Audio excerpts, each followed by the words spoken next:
Okay. Nice. Get another one.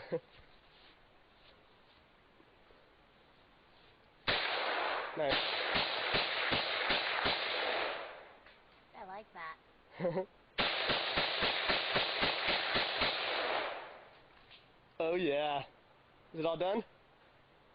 I don't know. Pull the trigger one more time. Keep going. Alright, there you go.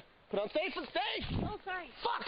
Sorry, relax. I don't know how to do this. Next time I teach you. Yeah! Sorry, that would probably be a good idea. You're going to take this rifle and you're going to point it at me. Do you think she would have said, oh, okay, that makes sense. Of course I'm going to do that. No. Right? Like, no one is intentionally pointing the gun at people when they, right, when it's unsafe. And we can laugh at it and be like, oh, that's so stupid. I would never do that. Right? Except that's what she would have said too. And she did it. And so why did she do that?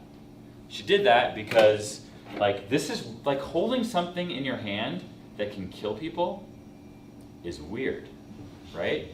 That's not something most people do every day. And so, like, most people pick things up and it doesn't matter where I point it. So people have millions and millions of repetitions of holding something in their hand and pointing it and manipulating it however they want, and there not being any consequences.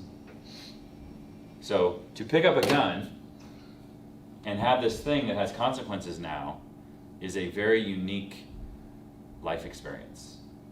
And if you don't have lots of experience with that and a disciplined skill set with that, it will be difficult to ensure that when there's multiple things going on that you're always going to keep it pointed in a safe direction. That's just the reality of it. And so it's super easy, and it happens all the time down here in the range. You get people who are like, they're shooting, and then that is like boom, boom, boom, and they're like, oh, that was so much fun, right? That's just super common, and we can be like, oh, those people are so dumb. They're not dumb, actually.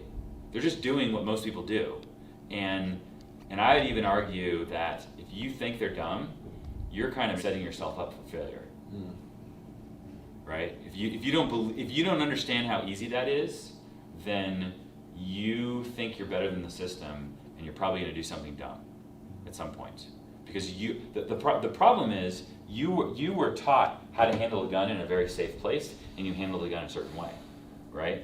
But what happens when we put you in a situation that isn't safe anymore, and there's guns involved? What are you going to do? Right? You're arrogant enough, and you've embraced that you haven't believed you had to embrace the system, and you haven't had to learn from other people's mistakes and your own mistakes. And then as soon as we layer enough tasks on top of you, you're going to fall apart, because everybody does eventually, right? You could create a scenario that would crush everybody in this room very easily, right? You could always create a scenario that would crush just about anybody. It has to be complex enough. And their skill set eventually will probably fall apart. And obviously for most of us in this room, we have handled guns, so this scenario that this girl's in of shooting a gun down the range isn't enough to crush most of us. And so we look at that kind of smugly, or we're tempted to, and think we're better than that, and you are better than that. But if that's your perspective on life, and that's your perspective about guns, that puts you in a very dangerous spot. Right? So the purpose of this isn't to validate our superior skill set, but to recognize the fact that it's very easy to be put in situations that are beyond our skill set.